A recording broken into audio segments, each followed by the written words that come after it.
Hey, what's going on? JD here. I am doing a quick unboxing of the Sony A7 III full frame camera, obviously from Sony, a 35mm full frame 24.2 megapixel camera.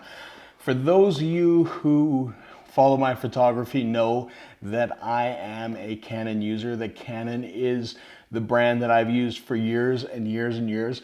So this marks me basically getting a different body and checking out a different system, both for photography work, both my pro work as well as videography work.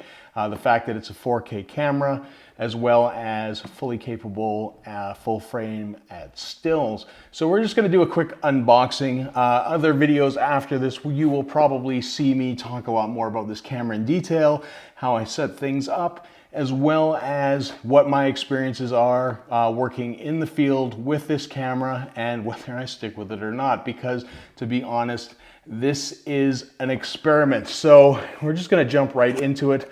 We're going to pop it open.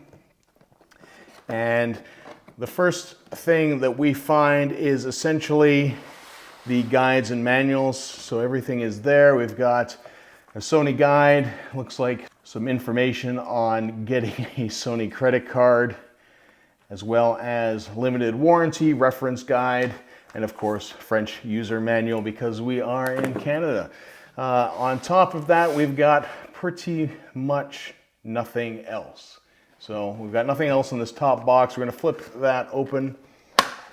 We can see, first thing that we can see that we're going to pull out is the Sony A7 strap. It's a little bit of a neoprene.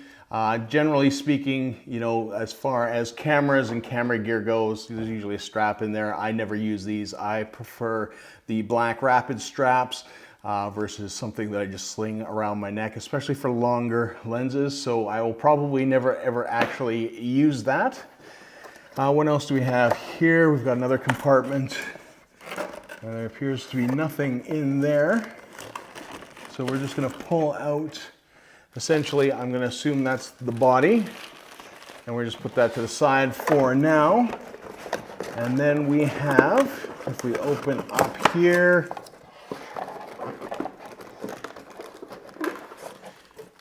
essentially we've got a battery and a charger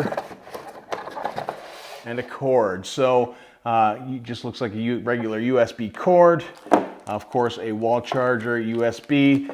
So this is going to charge directly, I assume, in camera. That is something I already kind of don't like. I much prefer wall chargers and just sort of going about that route. I don't like using the camera as a whole. So yeah, there is no battery charger in there. Obviously, it's just going to have to go into the camera, and that's kind of it. So not my favorite way to charge batteries.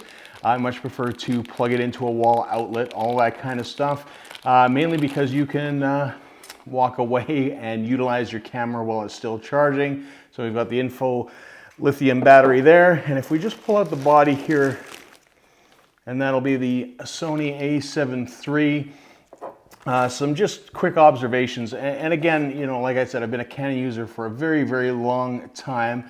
As far as size goes, you know, it is noticeably in hand a bit smaller. One of the things that I noticed right off the hop is my pinky's there. I will probably have to get a grip at some point, but it is sizably a bit smaller than a regular DSLR. The thing is that, you know, I don't think is going to happen is essentially this is not going to save me a ton of weight. I think a lot of people think that moving into a, you know, basically a mirrorless camera like the Sony, that ultimately you're going to save a ton of weight. But the truth of the matter is once you start putting on the glass, you know, you're not going to save terribly a lot of space. So just, you know, kind of looking, I do like sort of the ergonomics of it. We've got this dial, jog dial in the back, jog dial in the front.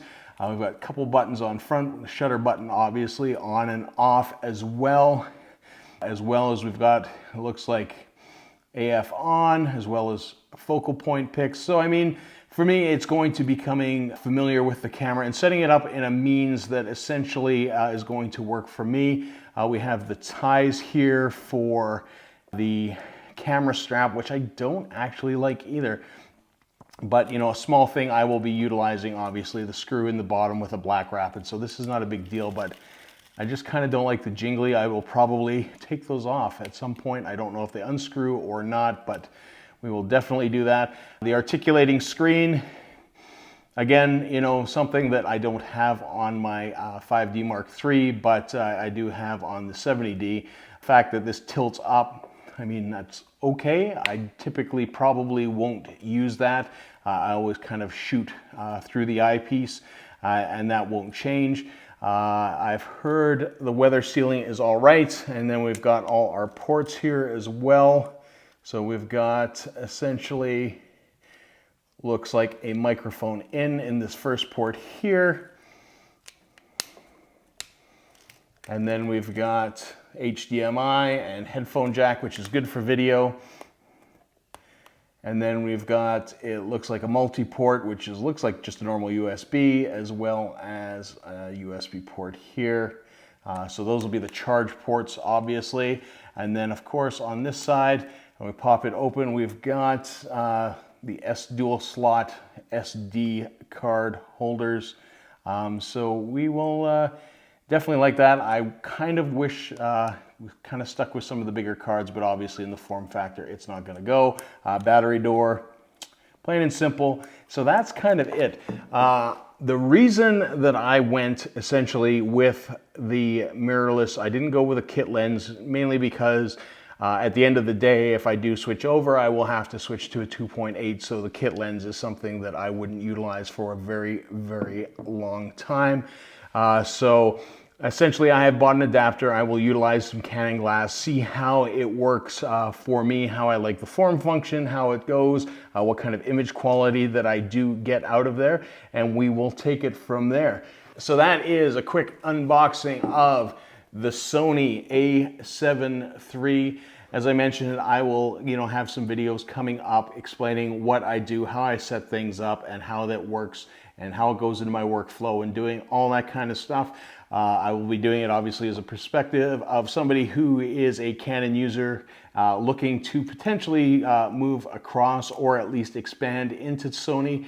Will this last? Will it stay as my primary camera or make it as my primary camera? That remains to be seen. So remember to like, comment, subscribe, share this video, all that kind of stuff. Like I said, a very quick unboxing of the Sony A7 III. And until next time, see ya.